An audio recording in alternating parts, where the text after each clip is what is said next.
Imagine a nurse, someone you trust with your life, leaning over your hospital bed. You feel a sense of calm as she administers what you believe is medicine, but instead of healing you, she watches with a disturbing smile as the life drains from your body. This wasn't a nightmare. This was the reality for the victims of Jane Toppan, one of history's most terrifying serial killers. Her stated ambition: to have killed more people than anyone else who ever lived. Jane Toppan's story begins not with malice, but with tragedy. Born Honora Kelly in 1854. Her life was shadowed by misfortune from the start. Her mother died of tuberculosis when she was just a baby. Her father, Peter Kelly, was an alcoholic tailor, known for his eccentric and violent behavior. Rumor had it he once tried to sew his own eyelids shut. Unable to care for his children, he surrendered his two youngest daughters, Honora and her sister Delia, to the Boston Female Asylum, an orphanage for indigent girls. This act of abandonment would shape the course of Honora's life. In 1864, at the age of 10, she was indentured to the Toppan family of Lowell, Massachusetts. While she was never formally adopted, she took their surname and became known as Jane Toppan. On the surface, it was a step up from the orphanage, but life with the Toppans was far from idyllic.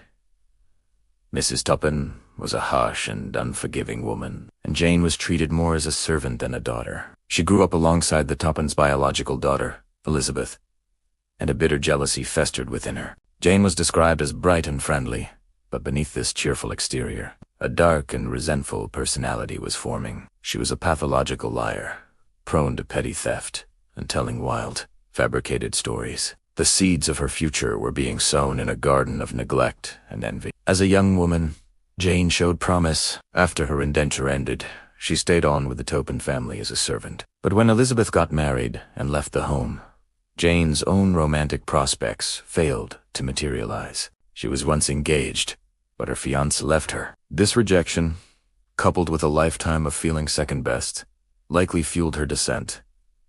At the age of 26, Jane decided on a new path. She began training as a nurse at Cambridge Hospital. This was her chance to gain respect, power, and, most importantly, access to the vulnerable. Her classmates nicknamed her Jolly Jane because of her outgoing and seemingly caring personality. They had no idea what she was doing when the lights went out. It was in the sterile, quiet halls of the hospital that Jane began her horrifying experiments. She started by altering patients' charts, administering incorrect dosages of morphine and atropine, just to see what would happen. She would bring them to the brink of death, then back again, playing God with their lives. She found a morbid fascination in the dance between life and death. But soon, just observing wasn't enough. She wanted more. She began to murder her patients, primarily the elderly and the very ill. Her methods were insidious.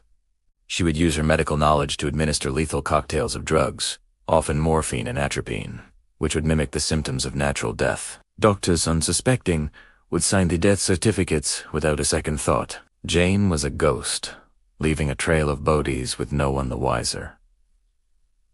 Why did she do it? Jane later confessed to a strange and twisted motive. She derived a grim satisfaction from her power over her helpless victims. She would often climb into bed with them as they died, holding them close, feeling their last breath. It was a macabre form of intimacy, a warped substitute for the love and connection she had been denied her entire life. For her, the act of killing was a deeply personal and almost sensual experience. After being dismissed from Cambridge Hospital for her reckless prescription habits so no one suspected murder, she briefly worked at Massachusetts General Hospital before being let go there as well. Undeterred, she launched a career as a private nurse. This gave her even more freedom and less oversight. She moved from family to family, leaving a wake of death wherever she went. She was often recommended for her cheerful demeanor and perceived skill. A wolf in sheep's clothing welcomed into the heart of the home. Her crimes escalated in a truly chilling fashion when she turned on those who had taken her in. She began to poison her own foster family. She killed her foster sister, Elizabeth Toppan Brigham, with a dose of strychnine. Why? Perhaps out of lingering jealousy, or perhaps simply because she could. The killing seemed to ignite something within her. She then targeted the elderly couple who had been her landlords, killing them both. But her most audacious and horrifying spree came in the summer of 1901. Jane had rented a cottage in Catahoomit, Massachusetts, and invited the Davis family to spend the summer with her. Alden Davis was the husband of Jane's late foster sister, Elizabeth. Jane had designs on marrying him, and she decided the best way to do that was to eliminate his entire family. First, she killed his wife, Mattie Davis. Then, in quick succession, she murdered Alden's 2 married daughters, Minnie Gibbs and Genevieve Gordon. She even killed the man who had hired her to care for Mattie. It was a frenzy of killing, a testament to a complete lack of empathy. Her final target in this spree was Alden Davis himself. She poisoned him, and as he lay dying, she held his hand, likely believing she had finally won. But Jane had finally made a mistake. The sheer number of deaths in one family, in such a short period of time, was too suspicious to ignore. The surviving members of the Davis family, led by Minnie Gibbs's father-in-law, Captain Gibbs, demanded an investigation. They hired a toxicologist, and their suspicions were confirmed. The bodies of the Davis family were exhumed, and lethal doses of morphine and atropine were found. The net was closing in on Jolly Jane.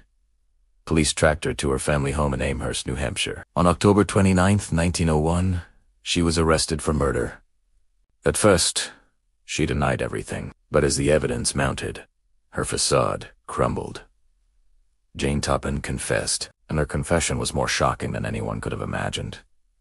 She didn't just admit to the Davis murders. She began to list victim after victim, recounting her crimes with a chilling lack of remorse. She claimed she had killed at least 31 people, but investigators believed the true number could be over 100.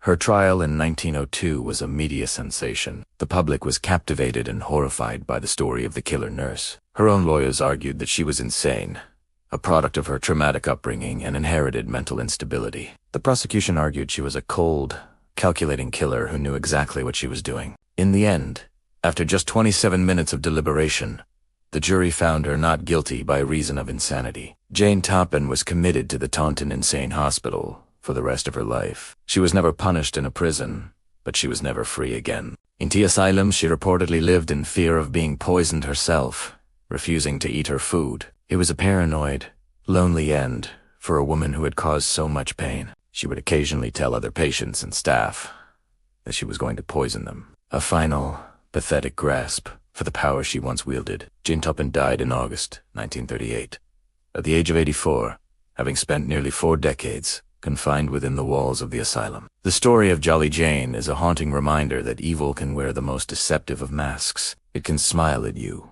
care for you, and earn your trust, all while hiding the darkest of intentions. She exploited the sacred trust between a nurse and a patient, turning a place of healing into her personal hunting ground. Her life began in tragedy and ended in infamy, leaving behind a legacy of betrayal and death that still sends a chill down the spine.